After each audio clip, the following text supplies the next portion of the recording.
Foro 45. Información para el cambio.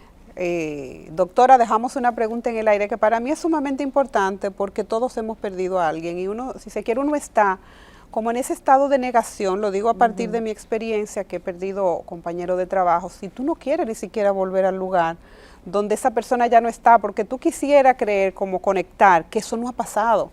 ¿Eso está generalizado así?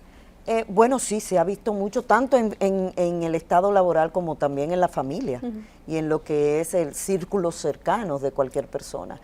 Esa es una de las grandes etapas del duelo y es la negación. Primero no entendemos por qué, cómo, cuándo o por qué a mí. Eso es una etapa de lo que es el proceso del duelo. Pero lo que te puedo decir en este caso es que imagínate que tú, que tienes cierto conocimiento, que tienes ciertas posibilidades para acceder a lo que serían los sistemas de salud, no has podido cerrar ese círculo. Vamos a imaginarlo entonces a aquellas personas que no tienen el conocimiento y que simplemente están padeciendo el dolor. No saben cómo manejarse, no saben a quién recurrir, no tienen la facilidad de buscar la ayuda, no se le presta justamente la ayuda. Y esto puede, y a la corta o a la larga, puede traer entonces que se conviertan en reales problemas mentales. Pero doctor, porque no se le da el tratamiento ni el seguimiento, ni se le previene con relación a futuras complicaciones. Usted que está en estos espacios discutiendo y llevando información de cómo debería ser el protocolo, la educación en los asuntos mentales y psicológicos, a nivel laboral, ¿no existe algún, si usted lo conoce, pero no lo conozco, algún mecanismo en los trabajos que cuando ocurran este tipo de cosas, y hasta asuntos familiares, a veces tú llegas al espacio de trabajo con un problema de pareja, de maltrato, de violencia, ¿usted conoce algún protocolo desde el Estado que pudieran darle asistencia en el caso a las mujeres que vamos con tanta carga desde la casa? No, lamentablemente desde el Estado no existe, pero tampoco existe de manera institucional. O sea, cada institución debería de tomar esto en cuenta.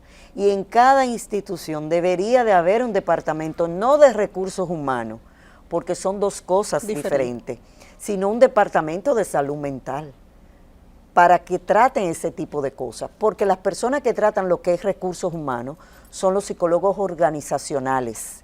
Y esto tiene que ver con lo que es los conflictos laborales, lo que es el perfil de la persona que se va a buscar en lo que es la posición que se requiere, pero el psicólogo clínico es el que debe de estar velando por lo que es la salud mental de todas las personas que están en esa compañía, en esa institución, en ese negocio, etcétera.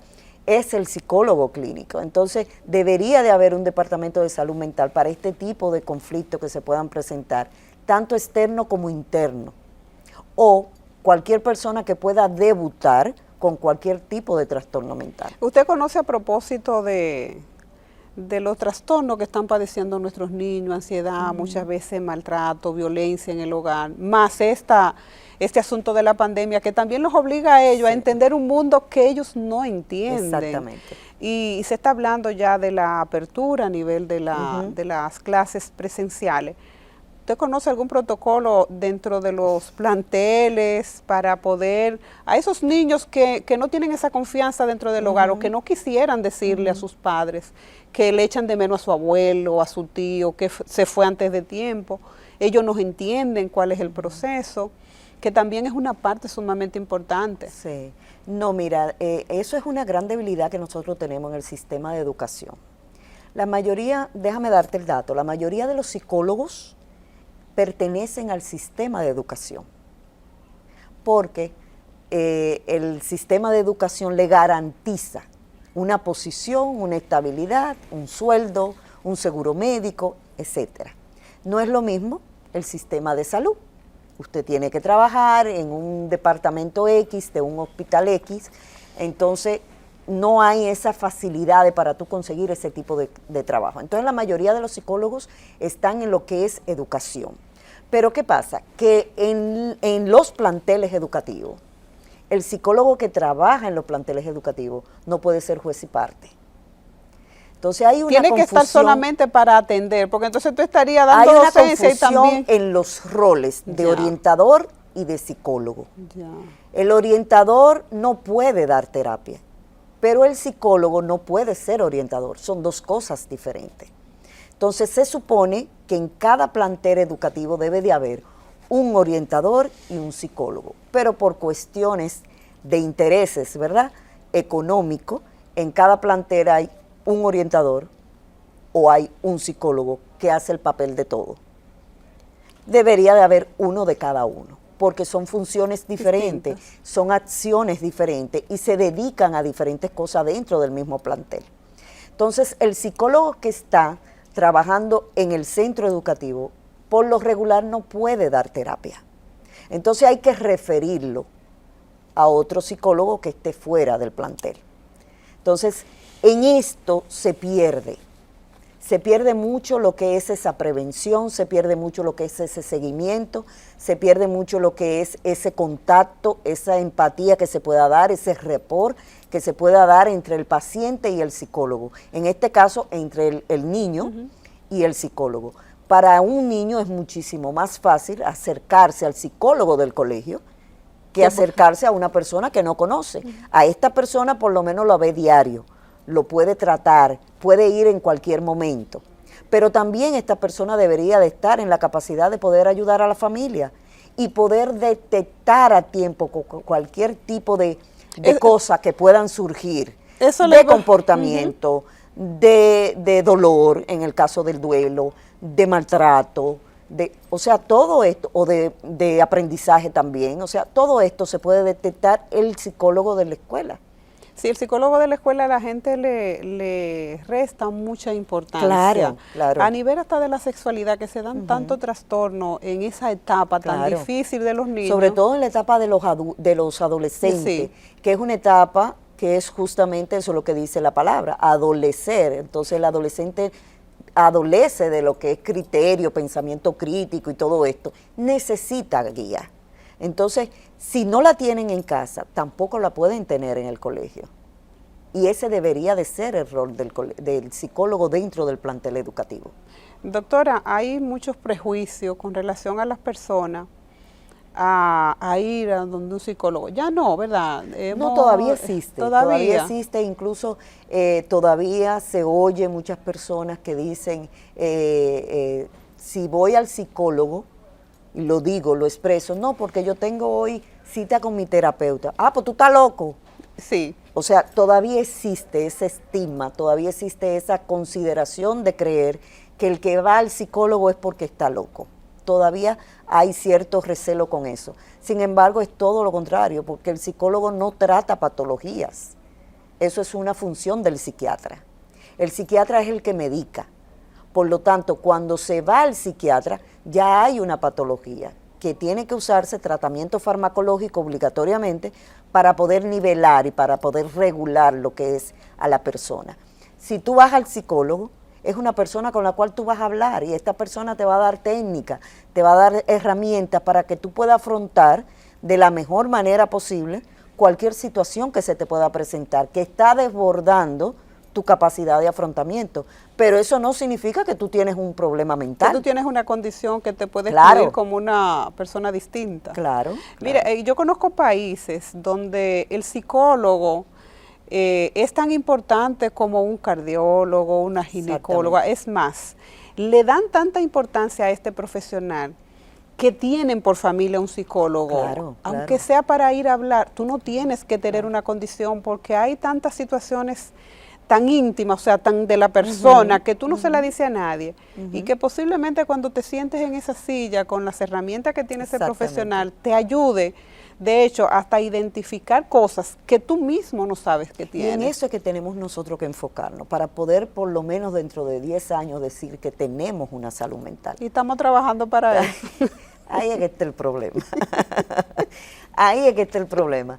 Que lamentablemente estamos mirando para otro lado, ¿verdad? Y no estamos enfocados en esto. Lamentablemente nosotros aquí en República Dominicana servimos mucho o somos muy propicios a la improvisación. Entonces, le tomamos las cosas, le damos importancia a las cosas cuando surgen los problemas. Aquí se habla de suicidio cuando hay una... cuando aparece un caso que conmociona. Remueve y que conmociona a la ciudadanía. Hablamos de abuso sexual infantil cuando aparece un caso. O hablamos de feminicidio cuando aparece un caso. O hablamos de atracos o cosas de estas cuando aparece un caso. Pero después se olvida, después se queda ahí guardadito en una gaveta y entonces no se trabaja. Y por eso entonces esto no avanza, o sea, lo que son las políticas públicas para salud mental no avanza, porque no se le da tanta importancia a la prevención. Nosotros somos una sociedad que le damos mucha importancia a la curación.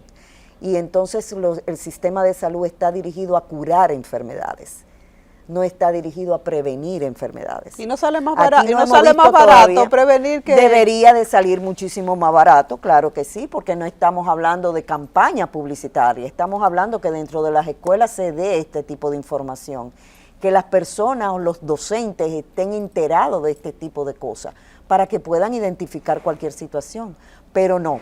Cuando presentan el caso, entonces es que hablamos de los casos.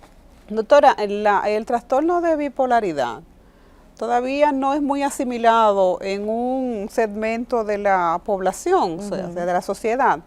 Cuando hablamos de polaridad, de depresión, dentro de estas condiciones, ¿cuáles son las edades que pudieran estar siendo enfocadas? Un ejemplo, los trastornos de polaridad, los trastornos de depresión, o sea, por segmento y por edad en la población. Mira, la depresión te puede dar tanto en niños, adolescentes, adultos jóvenes como adultos mayores.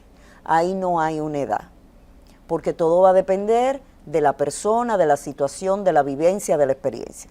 Ahora, en lo que estamos hablando del trastorno de bipolaridad, aquí sí, aquí hay un margen que viene siendo a partir de los 7 años, antes de los 18 años. ¿Cómo podríamos definirlo, puede surgir, doctora, lo que sería un debut o una persona principiante en este tipo de trastorno de bipolaridad. Y esto es justamente que se ha, vamos a llamarle cualquierizado mucho, sí, el decirle a la persona, mira, ahí viene este que es bipolar, hoy está bien y mañana está mal. Porque en realidad es un cambio brusco de lo que es el estado del ánimo.